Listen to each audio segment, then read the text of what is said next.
You guys remember Nightmare on Elm Street? You know, Freddy with the blades on his hands. You know, the second most popular character with blades out there. Well, you guys know and remember they tried to relaunch it a bunch of years ago. Didn't go well, but now Paramount Studios has announced that they are working. They have just signed the rights to and are now working on relaunching the Nightmare on Elm Street movie franchise. As the Hollywood Reporter says, the studio has inked a deal with the estate of Wes Craven to revive the Freddy Krueger horror franchise and will release it via the newly launched Paramount Primal label. The Paramount Primal label. Okay. Interesting name for a label, but that's not really the story here. Is they're going to be bringing back Freddy and Friday the 13th or Freddy and Nightmare on Elm Street. And I'm going to tell you, this is one of those stories where I had an initial response to it in my head. And then when I thought about it more, I kind of completely changed my thoughts on it. Because at first, when I heard the news that they were going to try to relaunch Nightmare on Elm Street, my first thought was, good idea. Yeah, I mean, this is a beloved, cherished horror icon. The idea of, like, obviously the last time they tried to relaunch it didn't go so well, but this is a cherished, celebrated horror icon. Bring him back. But then I thought about it for a minute. And I thought, this is actually a pretty dumb idea. I want us to actually go back because I think when you look at the phenomenon of things like weapons, the phenomena of things like Sinners or Obsession or Back Rooms and things like that, the horror that is really working right now with people, the horror that people seem to want to get is new. It seems like there's a real desire. Even the newest Evil Dead launched with kind of a dud. But it seems like the desire out there is for something new. As a matter of fact, if you look at the classic horror icons, right? We're talking Michael, we're talking Freddy, we're talking Jason. If we go in and look at what have those franchises done over the past forever, well, the last Halloween movie, Halloween Kills, only made 130 million worldwide at the box office. The Nightmare on Elm Street relaunch in 2010 only made 117 million worldwide at the box office. Halloween Ends in 2022 only made $105 million at the box office. And the last time they tried to do a Friday the 13th movie, it made a grand total worldwide of $92 million. To put that into perspective, you're talking about Obsession almost that close to making more than the last 4 movies that had Freddy, Jason, and Michael in them. Let me say that again.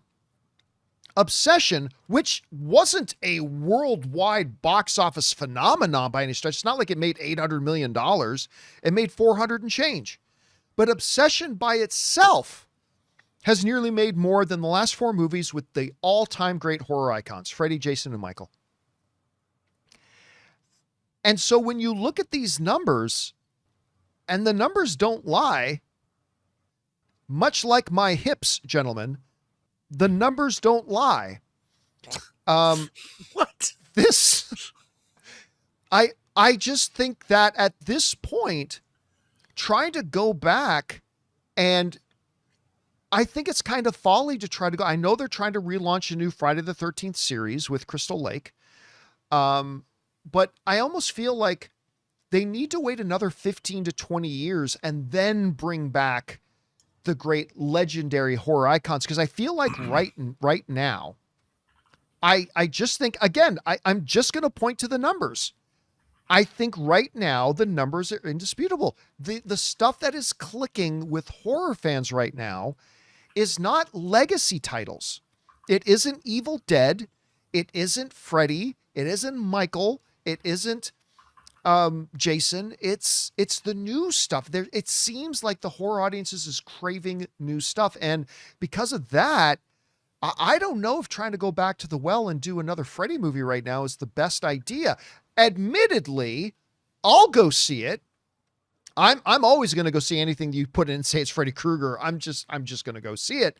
But I think I'm going to have a lot of seats to choose from when I go, because I don't think the audience wants to go to this anymore. Anyway, Rob, you saw this news. Paramount and Paramount Primal, they're going to be bringing back Freddy Krueger. There's a part of my heart that celebrates that. I'm not going to lie, but I just don't think this is the market for it. I don't know. What do you think about this? John, I am in complete agreement with you. The thing about horror is, more than any other genre, it's a function, and it's a reflection of the time in which it's made. And I think that what we are seeing is that all great horror, if you go back and you look at all the really, really successful horror franchises, they are as much a product of the zeitgeist of the era in which they are made, the year in which they are made, than anything else. And I understand the thing about Nightmare on Elm Street was it ran its course, even to the point where Freddy versus Jason, it did everything it's going to do. Which also nobody went to go see. There's nothing a Nightmare on Elm Street movie has to say to today's generation. Not at all. And they're talking about, like, and God bless him, but Curry Barker. Yep. He's signed to do Texas Chainsaw. And I'm like, look, what do we have to say there? No one's going to go see that. You've got guys that are making brand new horror features, and all of them cite people like Ari Aster, or they cite movies like The Witch, or Hereditary. These are the things that are new. And why people don't get that, I mean, Paramount Primal, I'm not sure about that name for the genre, although Primate I really liked. I just don't understand, why do you think that a franchise that literally is 42 years old, how does that franchise that people have been watching since then, why reboot it? There's nothing that you're going to surprise anybody with. There's not a concept that's new. He speaks Gen Z. Yeah. I mean, horror is defined by the time in which it's made, and woe be is to those who don't get that. Everyone thinks, well, it's a known IP. That is corporate Wall Street thinking without any understanding. The problem with corporate think is corporate think does not have any understanding of storytelling, because you can't quantify great storytelling on a spreadsheet.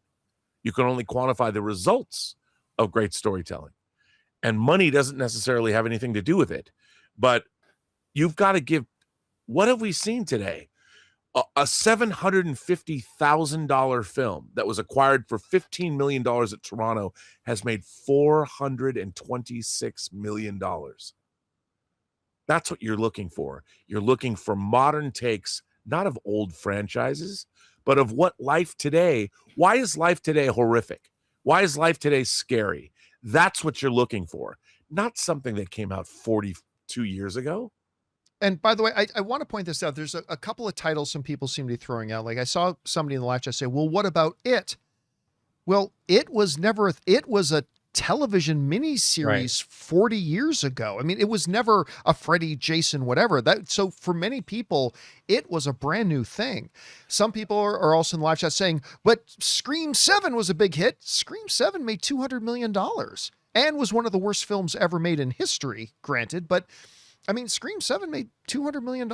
And again, Scream isn't like Freddy, Jason, and Michael. It was almost a parody, fourth wall breaking commentary on the horror genre when it was made and all that kind of stuff. So I don't think you can put those in the same category as that lineup of legit horror icons. Also, I would also say that Scream has been a reflection of when it was made. Yeah, that's true. And every year when the franchises have come out, when the films of the Scream franchise have been released, they have tried to stay up with the times.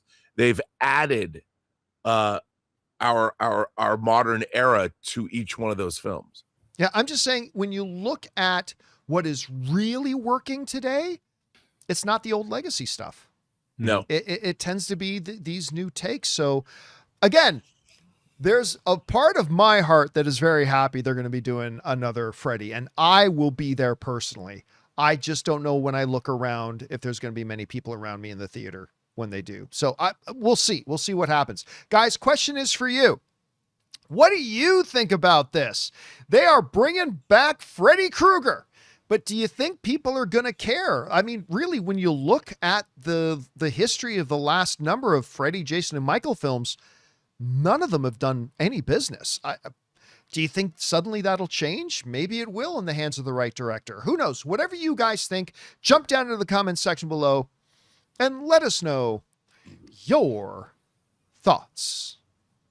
Guys, we want to take a second to thank a sponsor of today's video, Mars Men. You know, one of the things that catches a lot of us guys off guard as we get older is that staying in shape isn't quite as straightforward as it used to be. You can be putting in the same effort at the gym and watching what you eat, but your body just doesn't seem to respond the way that it did a few years ago. A big reason for that is that testosterone levels naturally decline as men age. And that's where today's sponsor, Mars Men, comes in. Mars Men is a natural supplement designed to support healthy testosterone levels with top-notch ingredients. It's made in the USA, third-party tested, contains no synthetic hormones or weird stimulants, and is designed to support healthy testosterone levels, weight management, exercise performance, and overall energy. They also back it up with a 90-day money-back guarantee, which is key. And according to the company, over 91% of users reported higher energy levels. For a limited time, our listeners can get 50% off for life, plus free shipping and 3 free gifts at mengotomars.com. That's